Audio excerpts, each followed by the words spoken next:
Sometimes our smartphones give us issues that simply cannot be fixed by restarting your phone. Other times, you may want to purchase a new phone or give away your old one to someone you love. Both these scenarios would call for you to do a factory reset on your phone. I'm the CyberGuy. Sign up for my free newsletter at cyberguy.com. A factory reset is basically what it sounds like, returning your phone back to its factory settings like it was when you first got it. Fair warning, this will delete everything on your phone, so be sure to back it up before proceeding. Google offers a great way to back up your phone with Google Drive. Here's how to sync your data to your Google account. Go to Settings,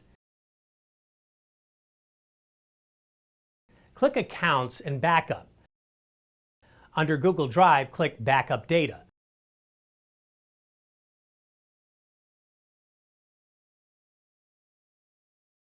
Confirm your decision by clicking Backup Now. A status bar will appear at the top of your screen, meaning the backup is in progress. If Google isn't an option for you, you can still back up your data using an SD card on certain Android and Samsung phones.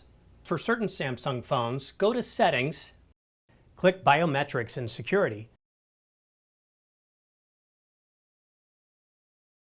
select Encrypt SD card and tap Encrypt SD card. The very last step before resetting is to remove your accounts associated with your Android.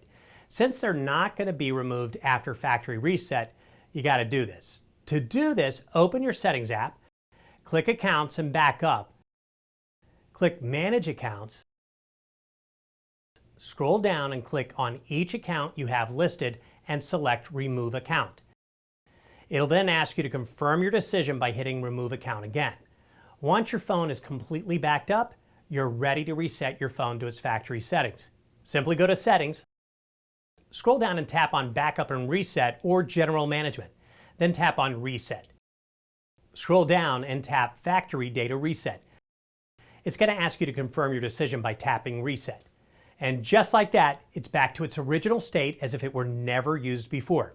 I hope these tips help you with keeping your data safe while resetting your phone. Just make sure that you're using only the factory reset feature when you absolutely have to. For more smart tips, head to cyberguy.com and sign up for my free newsletter.